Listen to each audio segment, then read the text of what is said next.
আসসালামু আলাইকুম। আজ 16 তারিখ 3 মাস 2026। ডোনাল্ড ট্রাম্পে দাবি করছে যে ইরানের আইআরজিসি গার্ড যিবা আছে ফৌজ হিবারে মানে কি সব ক্ষমতা ধ্বংস করে ফেলায় বলি ইয়ানো হয়ে আমেরিকার ডোনাল্ড ট্রাম্প ইরানের আইআরজিসি গার্ড আলী মোহাম্মদে হয়ে দে যদি ইরানের ফৌজ যদি মানে কি হুরস মুর ইয়ান নাকি দরজা আছে ইয়ার মাঝে নতা গিলে খেয়ে নেব যদি হিন্দিল্লা আমেরিকা যদি হিন্দিল্লা হনশিফ আয়েদ ওইলে কিন্তু মিজাইল অকল মারিওরিয়ান ধ্বংস করা যাবে বলি আলী মোহাম্মদে হয়ে আর তাসনিম নিয়সুতুন হয়ে আইআরজিসির কমান্ডারে হয়ে দে এই মুজিয়ান নাকি আছে ইয়ান অহন ইরানের হাতমাদে কি আছে দখল করা আছে বলি হয়ে যদি হেন যদি হন যদি শীত দাদ ওইলে দাঁত ভাঙা জবাব দিব বলি ইয়ানো হই ট্রাম্পর হতামতাফেক হয়ে দে ইরানত তুন যদি হেন্দিল্লা ইরানের সব ক্ষমতা মানি নৌবাহিনী দিবা আসিবা যদি সব ক্ষমতা ধ্বংস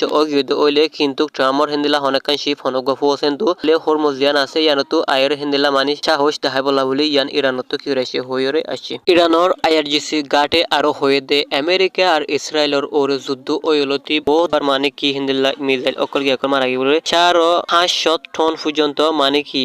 গিয়াকল মিসাইল অকল মাঝি বলি হয়ে আরো 3,500 টিটি ট্রন অকল মানে কি ইসরায়েল আদান আর আমেরিকার গাটি অকল মধ্যে মাঝি বলি আইআরজিসির অগ্র কমান্ডারে হয়ে আসছে আরো আইআরজিসির কমান্ডারও হয়ে দে শতানোর যেতক্ষণ পর্যন্ত মানে দাফাই না পারে শেষ করে না পারে এতক্ষণ পর্যন্ত লড়াই অকল হামলা অকল করিব বলি ইয়ানো হই